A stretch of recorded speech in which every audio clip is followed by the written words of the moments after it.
Team coming in, as you can see, the sea otters getting very, very excited. And we'll all say hello to Sarah.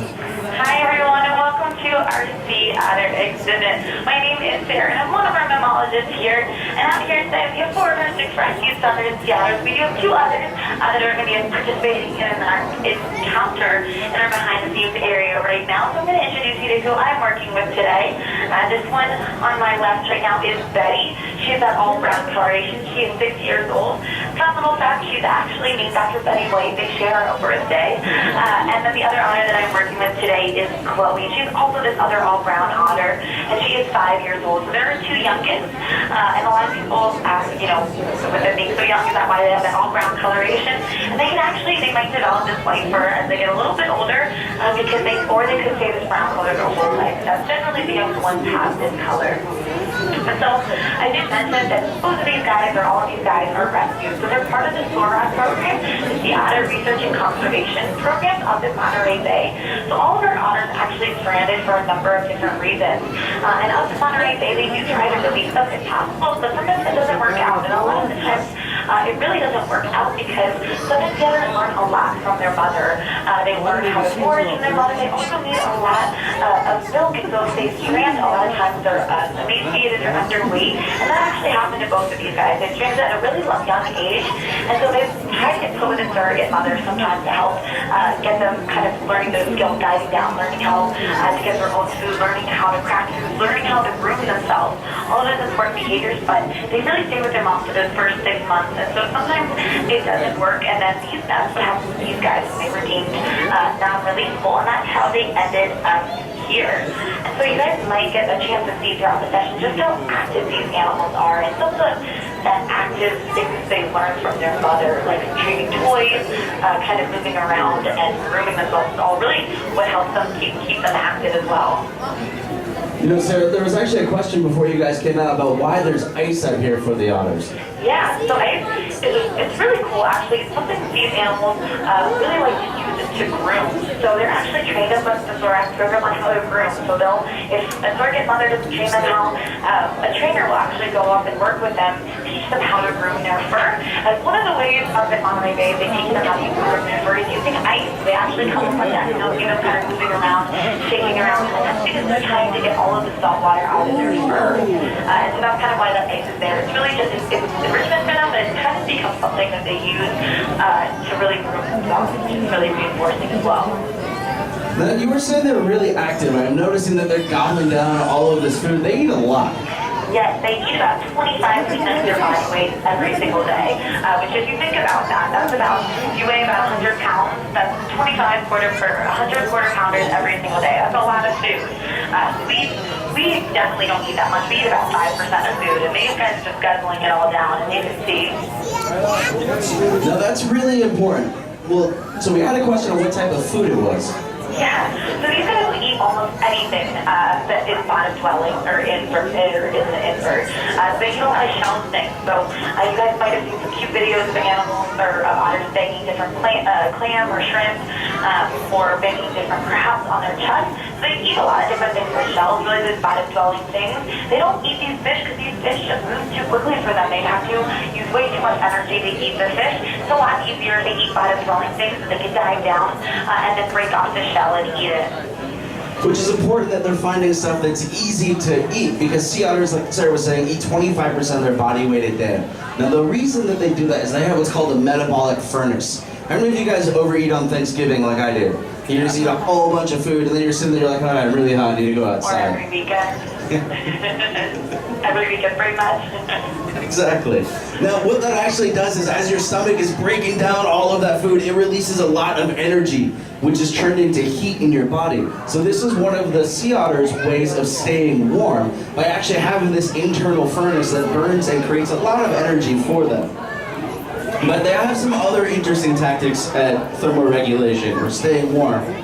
Yeah, so they actually, so we talked about their fur a little bit. So their fur is super helpful for staying warm because it kind of crosses over each other, really helps keep them dry. So even though they look really wet, they actually dry out pretty quickly, and that's because they're constantly grooming that fur. And you might notice that when I touch it, it's not really that wet. There's not that much water that comes off, and that's because they do groom it. They put little air bubbles into it, so their skin is actually never getting wet. Only the few areas on their body that don't have fur are what's getting wet, like their paws, the cushions of their paws, and things like that. Now it's that air layer that's trapped in between their fur that actually insulates them and protects them from that cold water. So they have this internal furnace keeping them warm and generating heat, and then they have a barrier to keep that in, because sea otters don't have blubber like a lot of our other marine mammals. No, they do not. They're actually, there's no blubber in them. They're the only marine mammal that doesn't have blubber, which is kind of crazy when you think about the different areas that they live in. But they do have a really cool adaptation, which is that hair. If you guys actually hold up your index and your thumb, make that OK sign. That's about a square inch for most people. In a sea otter's pelt, you can have up to 1 million hairs in that single square inch, making them by far the densest fur out of any living animal on the planet ever. But that got into a lot of trouble. It did. So they nearly went extinct in 1911. There was less than 50 of them left. And that's because, look at their fur. It's really cute. It's super soft, and it's really great for keeping people warm. And so they nearly went extinct because they were sought after for that fur. So one of the cutest parts about them, like I said, nearly caused that extinction. But luckily, since then, we've been doing a lot to recover them with the Marine Mammal Care Act. That's really helped stop them from being hunted and things like that. That's right. We haven't been hunting them since 1911, since that Protection Act got put in place. In fact, sea otters are some of the planet's first animals to ever be protected, so we could protect them. There was a small population that has recovered very well over that century plus, and we now have 3,000? You'd be a little over 3,000, but they are still considered threatened or endangered because they are what's called a keystone species. They are super important to their overall environment, but what's the kind of cool thing about them is they're only in one area now. They used to be all along the coast. They're really only up in the Monterey Bay area, kind of that Santa Cruz area. It's the only population that really is thriving. There's a few others, but mainly just that area. Now, did Betty just grab something off the bottom for you? Yes, she did. So we were talking about why they're so active. One thing that they do eat, and what they're really important for, is they eat lots of urchins. So I don't know if you guys have ever seen urchins, but urchins, what they do is they will constantly, they rapidly produce, and they'll oftentimes eat kelp forest. The kelp forest is super important for the overall fish population. And so this is why these guys are considered a keystone species, because they really keep those urchins at bay. That way they're not going and attacking all of our kelp forests and eating up all of that kelp, or the holdfast that holds the kelp to the ground. And so they really keep those urchins in check. And when there's kelp forests, it's been proven that there are more fish around, there's more of an ecosystem that they can kind of live in, and that these different animals can develop in.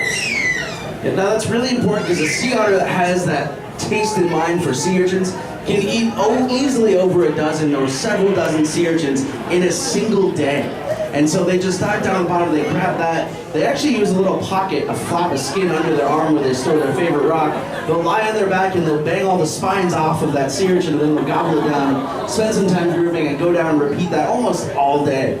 And that does prevent the sea urchin population from literally eating the kelp forest to the point that it floats away. Now, as Sarah was saying, that's what makes them a keystone species. It makes them really important. And as the sea otter population has been coming back, especially up in that Monterey Bay area, we've noticed that that kelp forest itself is much, much healthier. So we've learned that when the kelp forest does well, so do the sea otters. Yes, they do. And I'm actually going to get off mic now, but I'm going to come out just after this and talk to you guys a little bit more and answer any other questions you have. But I'm going to be signing off right now. Awesome. Thank you, Sarah. So Sarah's going to come out and answer all of your questions. She is an expert in all things mammalogy. So stick around for that. But we do need to talk about how we can continue to help our sea otters thrive, because their population is kind of capped by a limit of habitat right now.